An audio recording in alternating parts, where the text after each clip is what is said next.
इस YouTube channel पर आप सभी का स्वागत है। हम पढ़ रहे हैं कक्षा 12 हिंदी साहित्य और आज है तीसरा पाठ रहीम। तो आज हम रहीम के दोहे पढ़ेंगे, इनकी व्याख्या करेंगे। दोहे पढ़ने से पहले रहीम का सामान्य परिचय देखिए।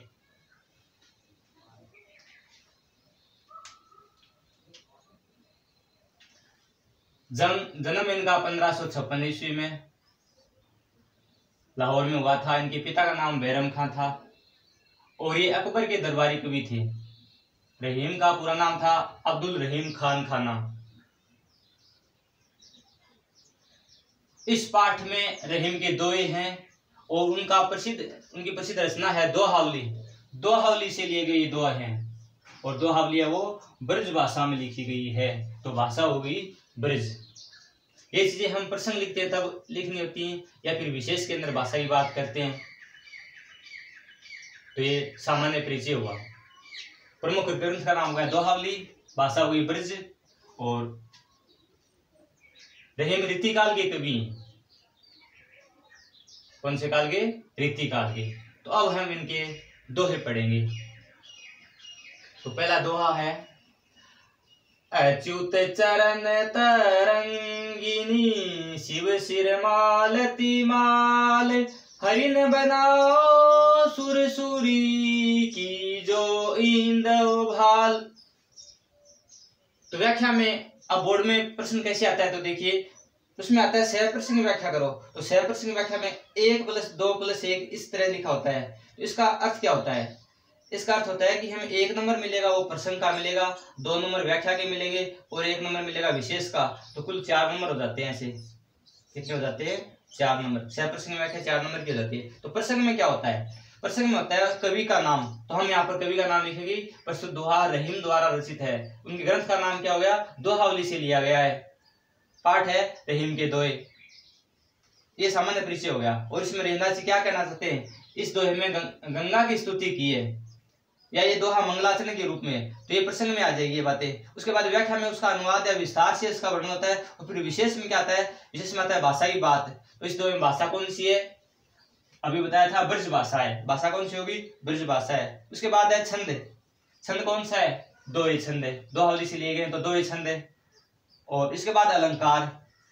विशेष में क्या लिखना होता है? अलंकार। तो अलंकार की बात करें तो लगभग सभी दोहों में अनुप्रास अलंकार तो मिल जाता है। अनुप्रास अलंकार तो सभी दोहों में मिल जाता है। इनके अलावा यमक, श्लेष, दृष्टांत अलंकारों का प्रयोग ज्यादा किया है।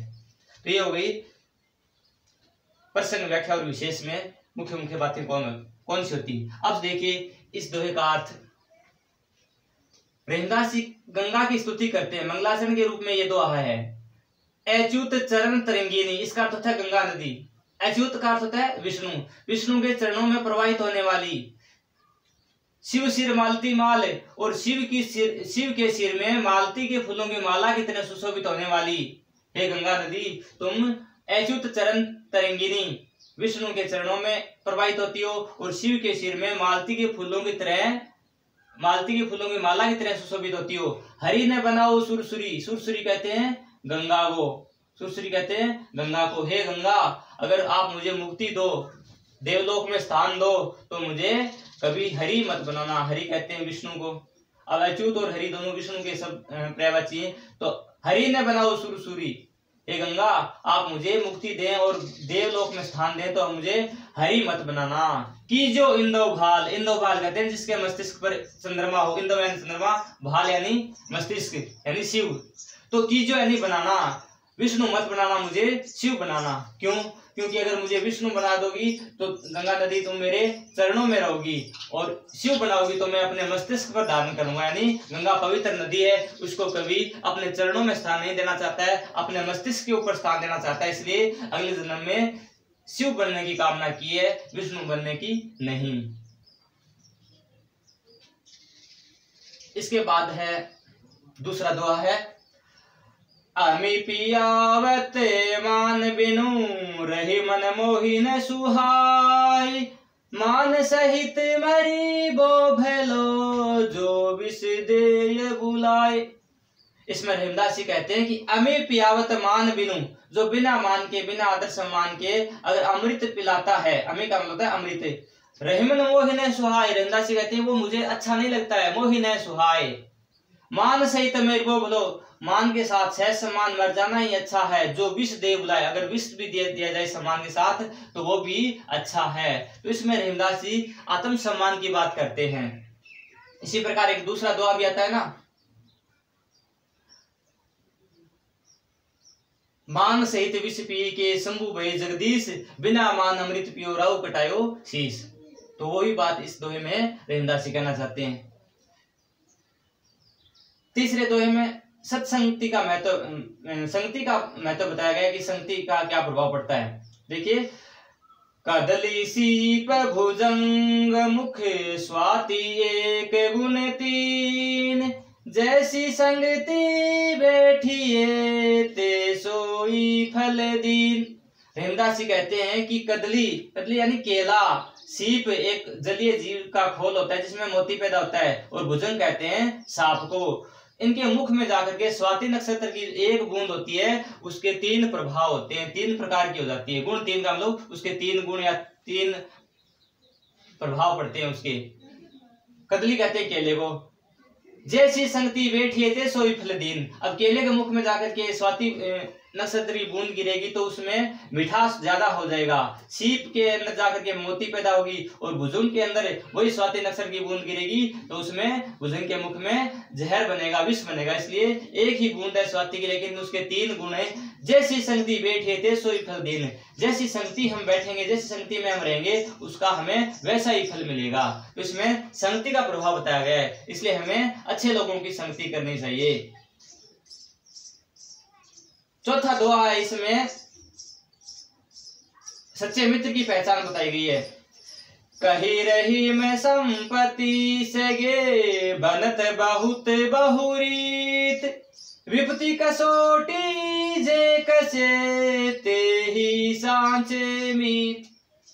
रहीमदास जी कहते हैं, कहे रही मैं संपत्ति सगे, जब हमारे पास संपत्ति होती है तो सगे बनत बहुरीत, सगे का मतलब मित्र संबंधी, बनत यानी बन जाते हैं, बहुत सारे लोग, बहुत रीत, अनेक प्रकार से अपने सगे संबंधी मित्र बन जाते हैं जब अपने पास में संपत्ति होती है। लेकिन जब संपत्ति नहीं होती है तो वो मित्र भाग जाते हैं, किनारा कर जाते हैं। तो रहीमदास जी ने सच्चे मित्र की आवश्यकता है। विपत्ति कसोटी जे कसे, जो विपत्ति के समय, संकट के समय जो साथ देते हैं, ते ही साचे मित्र, वो ही सच्चे मित्र होते हैं। इसके बाद 5वां दोहा है, इसमें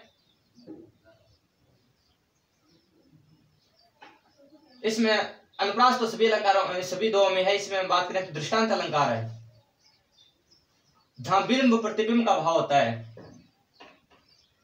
विपत्ति कसोटी में रूपक भी है, विपत्ति रूपी कसोटी, इसमें रूपक अलंकार भी। इसके बाद 5वां दोहा देखिए, इसमें संसार की स्वार्थी प्रवृत्ति को उजागर किया है। लोग कितने स्वार्थी होते हैं, काम निकल जाने के बाद में क्या सा व्यवहार करते हैं। देखिए, काज परे कछु और है, काज सरे कछु और, रही मन भंवरी के भय, नदी सिरावत मोर। रहीमदास जी कहते हैं कि काज परे कछु और है, काज पड़ने पर, जब काम पड़ता है तो व्यक्ति कुछ और तरह का व्यवहार करते हैं। काज सरे कछु और काम निकल जाने के बाद में, कार्य पूर्ण होने के बाद में कछु और यानी दूसरा व्यवहार करते हैं। रहीमन भंवरी के भय, रहीमदास जी कहते हैं कि भंवरी के भय, भंवरी कहते हैं फेरों को, शादी के समय जो फेरे होते हैं उनको भंवरी बोलते हैं। कि भाई नदी सिरावत मोर, मोर कहते हैं मुकुट को या सेहरा को। शादी के समय दुल्हा वर है वो सेहरा धारण करता है, मुकुट धारण करता है, उसको आदर के साथ अपने सिर पर धारण करता है, और शादी होते ही उसको क्या करता है, नदी सिरावत मोर, उसको नदी में बहा दिया जाता है। यानी काम निकलने के बाद में उसकी कोई कीमत नहीं होती है, उनको कोई नहीं पूछता है। तो स्वार्थी प्रवृत्ति के ऊपर ये दोहा लिखा गया है। इसके बाद 6ठा दोहा देखिए, कुछ बातें ऐसी होती हैं जो छिपाने से नहीं छिपती हैं, दबाने से नहीं दबती हैं। ऐसी कौन कौन सी बातें बताई गई हैं, देखिए। खैर खून खांसी खुशी, बैर प्रीति मदपान, रही मन दाबे ना दबे, जानत सकल जहान। रहीमदास जी कहते हैं कि खैर, खैर का मतलब भलाई, जो खैरियत चाहता है, खून, खून खराबा, रक्तपात, खांसी, जिसके खांसी की बीमारी हो, खुशी, खुशी यानी प्रसन्नता, बैर शत्रुता, प्रीति यानी प्रेम, और मदपान यानी शराब पीना या नशा करना, ये बातें। रहमन दाबे ना दबे जानत सकल जहान, रहमदासी कहते हैं कि इतनी सारी बातें हैं वो दबाने से नहीं दबती, छिपाने से नहीं छिपती, जानत सकल जहान, ये तो सारा संसार है जानता है। अनुप्रास अलंकार का अच्छा उदाहरण है, खैर, खून, खांसी, खुशी। इसके बाद सातवां दोहा देखिए, पहले वाले में संगति का प्रभाव बताया था, लेकिन इसमें बताया कि कुछ अच्छे लोग होते हैं जो उत्तम प्रकृति के होते हैं, अच्छे स्वभाव के, उनके ऊपर कुसंगति का प्रभाव नहीं पड़ता है। शानदार और दृष्टांत दिया गया है, दृष्टांत अलंकार का प्रयोग किया गया इसमें। देखिए, जो रहीम उत्तम प्रकृति का करी सकत कुसंग, चंदन विष व्यापत नहीं लपटे रहत भुजंग। जो रहीम उत्तम प्रकृति, रहमदासी कहते हैं कि जो अच्छे स्वभाव के होते हैं, उत्तम प्रकृति के होते हैं, का करी सकत कुसंग, उनका कुसंग क्या कर सकता है, कुसंगति का उसके ऊपर क्या प्रभाव पड़ सकता है। चंदन विष व्याप्त नहीं, चंदन का पेड़ होता है, उसके ऊपर जहर नहीं अंदर पहुंचता है, व्याप्त नहीं होता है। लपटे रहे तो भुजंग, भुजंग का मतलब होता है सांप, चाहे उसके ऊपर सांप लिपटे रहो, चंदन के पेड़ के ऊपर उसका जहर है वो, उसका कोई असर नहीं होता है। इसी प्रकार अच्छे स्वभाव वाले लोगों के ऊपर कुसंगति का कोई प्रभाव नहीं पड़ता है। तो इसके बाद में आगे देखिए, आठवां दोहा देखिए, इसमें दीपक की और कुल के कपूत की तुलना की गई है। तो इसमें भी क्या है, दृष्टांत अलंकार है, और इसमें सलेश अलंकार है। बारे और बाढ़े है, इसमें सलेश अलंकार है। कैसे, जो रही में गति दीप की, कुल कपूत गति सोय, बारे उजियारो करे बढ़े अंधेरो होए।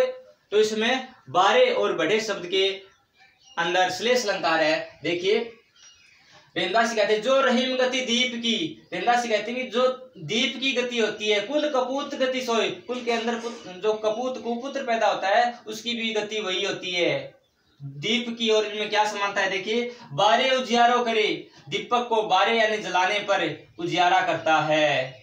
बारे का मतलब दीपक की दृष्टि है, बारे का मतलब उजियारो करे, जलाने पर दीपक उजियारा यानी प्रकाश करता है। और पुत्र क्या करता है, बारे का मतलब बचपन में उजियारे करता है, यानी सभी लोग खुश होते हैं। जब घर में बच्चा पैदा होता है तो सभी लोग खुशी मनाते हैं। उजियारो यानी घर में प्रकाश फैलाता है। बड़े अंधेरो हो, बड़े के भी दौर है।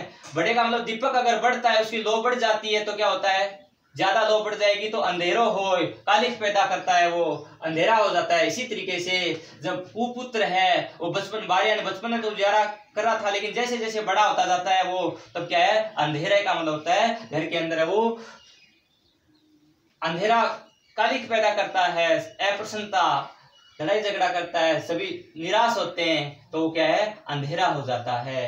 तो बारे का मतलब बचपन और बारे का मतलब जलाने पर, बड़े का मतलब दीपक की लो बढ़ने से, और बड़े का मतलब बड़ा होने पर, लड़का बड़ा होने पर क्या करता है, वो पुत्र बड़ा होता है तो अंधेरा है वो घर में कर देता है। इसके बाद